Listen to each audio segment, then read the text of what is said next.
welcome to the public policy model called Public Policy Making Poli 359. The model is a model that is a level 300 course at the Political Science Department, University of Ghana. And this course is good for everybody, whether you are graduating from school and wanting to continue your education, or a mature student wanting to continue with your studies up to any level. This course is very, very good for you because there is no field of activity that is not related to public policy. Every public decision is taken through public policy. That is why it's very, very important to have a firm knowledge about public policy. This course is organized into 13 sessions, and I would like to take you through each of the sessions. The model begins with the first session, which is session 1, Introduction to Public Policy Making. Now, the first topic under this first session, that is Introduction to Public Policy Making, is Evolution of Policy Sciences. And I want to take you through this first topic. And the first topic has to do with political science studies in general. That was the main domain of studies in public policy making. And political studies only talked about how we're going to organize and then look at political structures, political institutions, but it didn't really actually solve public policy problems. And there was a gap between political studies and the solving of political problems. This gap exacerbated or increased following colonization and the world wars. And this development led to the raising of 3 important issues: the issues of justice, the issues of equity, the issues of social, economic, and political development. And these approaches that were adapted to respond to these problems included studies of micro-level human behavior, studies of the psychology of citizens, studies of electors and voters, studies of the characteristics of national societies and cultures, and then studies of national and global systems. Now, these approaches all failed to solve public policy problems, but one approach remained, and that approach is what is now referred to as public policy making. And public policy making was expected to deal with solving the problem of actual problem solving. So public policy is concentrated on solving societal problems, looking at their theories and using the theories in an applied way to solve public policy problems. It started with 3 important ambitions. The first ambition was multidisciplinary, the second ambition was problem solving, and the third ambition was explicitly normative. By multidisciplinary, we are talking about the possibility of a policy science borrowing from other disciplines, concepts, technologies, findings, so that when brought into the discipline, it is explained in a way that is particularly suited to the discipline. And therefore, public policy borrowed from other disciplines the concept, the theories, the terminologies, and the way of solving problems in. So that's why we say that public policy making is multidisciplinary, because it borrowed from other disciplines.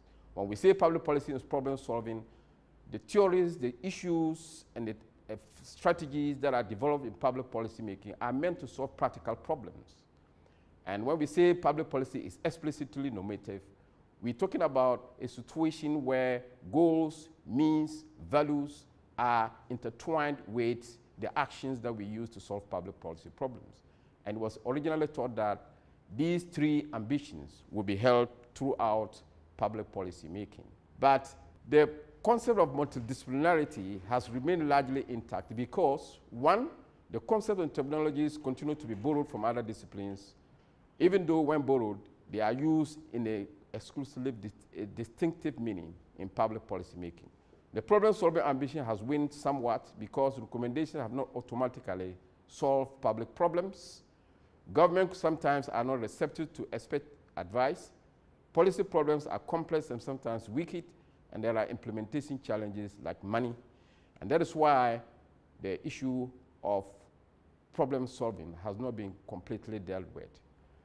The normative aspects is also a problem because it still remains with us, because it is very, very difficult to separate values, goals, means from the actual science of public policy making. Nonetheless, we still feel that the multidisciplinarity and the problems aspects are still with us, and we are still using them to some extent. So we are now going to look at the second topic, which we call public policy as a social science. A science denotes a body of knowledge. It is an objective investigation of empirical phenomena. Public policy is a science because it uses the scientific approach. The scientific approach is systematic, it is objective, and it involves analysis of information relevant to the identification and solutions of society's problems.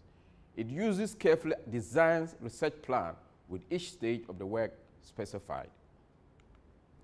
It translates personal prejudices, notions, or opinions into explicit hypotheses. The hypotheses are tested empirically to either uphold or reject them. Analysis of that data are done in order to draw inferences, and these inferences are used to draw conclusions and eventual generalization about any public policy problem we might encounter. So when we gather the data in public policy making, we interpret them and then we draw conclusions, as I have already indicated. So public policy uses the scientific approach. Why are we saying public policy uses the scientific approach? It uses the scientific approach because the policy analyst must gather the data first, then he describes the causes of events through theories. The theories become the basis for developing models, and then the model then be used to test hypotheses, and then on the basis of the hypothesis, we draw conclusions about any public policy issues or problems. Now, the next topic that we look at is, what is a theory? A theory is any conceptualization, and this conceptualization, let me first start by saying that a theory can be defined in two important ways. There is a broad way of looking at theories and a narrow way of looking at policies. When we talk about a broad way of looking at policies, we are looking at any conceptualization as opposed to observation, and when that is defined and used to apply to empirical phenomena, then we can call it a theory. So concepts like democracy, deviance, democracy, social status are all theories, because when they are defined and used to apply to empirical phenomena, then we can call them theories. But more importantly, we are concerned with the narrow aspect of theory. In a narrow sense, a theory is a logical deductive system consisting of a set of interrelated concepts from which testable propositions can be deductively derived. But if we want to put it simply, a theory is a small set of ideas that is used to explain why something happens or exists. A small set of ideas that is used to explain why something exists or happens. Now, a theory is related to a model, and we are trying to see how a theory is related to model. Theories provide conceptual organizations by using models. A model is a likeness of something. For example, an architect might have a model of a mansion, including a scale representation of some of its features. Because the model serves as a physical visual representation of the structure and the features of the mansion, it can be used in place of the real mansion for demonstration and testing purposes. In the social sciences, models usually consist of symbols rather than physical matter. So in the social sciences, a model is an abstraction from reality that orders and simplifies our view of reality. It does this by representing the essential features. It is a simple description of a system or approach used to explain how something works, or calculating or predicting what might happen in the future. Now, another aspect of science is the hypothesis, because it is hypothesis that we test, but we don't test theories or models, but we are able to abstract from theories and models hypotheses, and it is this hypothesis we use to test whatever problem that we have in public policy. So what is a hypothesis? A hypothesis is a tentative answer to a research problem. It is expected It is expressed in the form of a clearly stated relationship between the independent variable and then the dependent variable. Hypotheses are tentative because they can be verified only after they have been tested empirically. A hypothesis refers to an idea or explanation of something that is based on a few known facts, but that has not been proven to be true or correct. So in the social sciences, particularly in public policy making, we also use hypotheses to be able to establish the relationships between variables, that is independent and then dependent variables. So for example, a hypothesis like the government of Ghana value-added tax policy will enjoy broad support, public support during implementation is one of the important hypotheses we can state in public policy. And hypothesis is stated in two forms. There is a null one, and then there is an alternative formulation. The alternative formulation to the hypothesis I have just stated above is the following. The government of Ghana's value-added policy will not enjoy broad public support during implementation. Policies are built on theories of the world. They are built on models of cause and effect. They must make assumptions about behavior. They offer incentives that encourages certain behavior over others, and they also present disincentives that discourage particular action.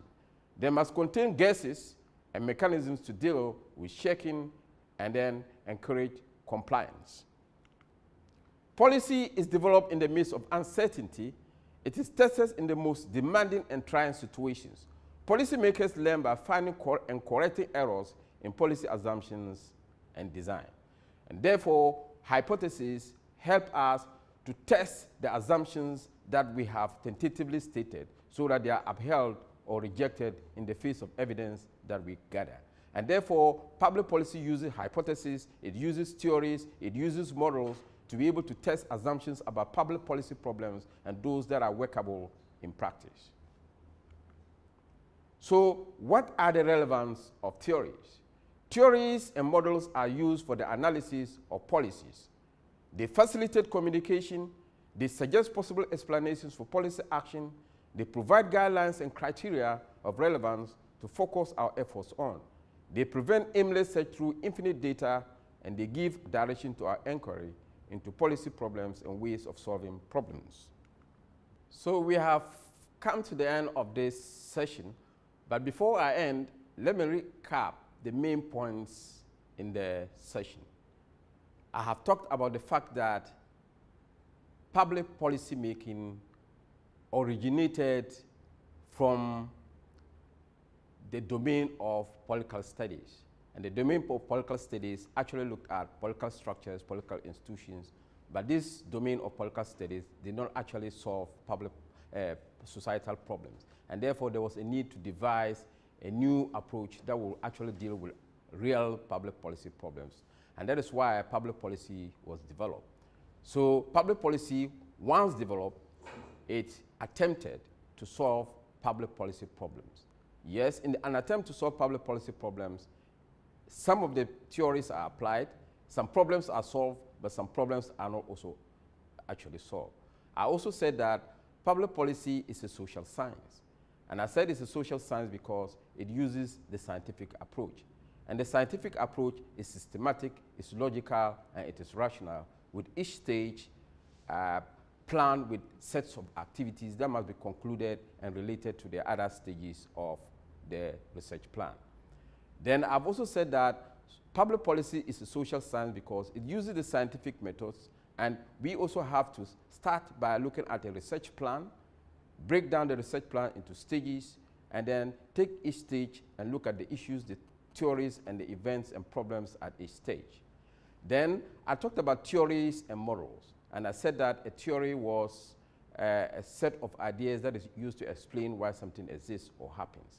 And I said that a model, as a likeness of something, is a miniature representation of reality, and that there is a relationship between theories and models. Models give conceptual organization to theories, and we in the physical social sciences, we use symbols in the form of models to be able to convert the ideas in theories into a form that will enable us to apply practical solutions to problems. So models are abstracted from theories, and they represent morals, symbols that are used to deal with public policy problems. And I talked about the relevance of the theories, and I said that they are a guide to action. I've also said that they facilitate communication, and I said that they are helping us to prevent aimless search through infinite data if we want to solve any public policy problem. And we can really go direct to the issues that need to be abstracted to deal with the public policy problem we have at hand. Thank you for listening.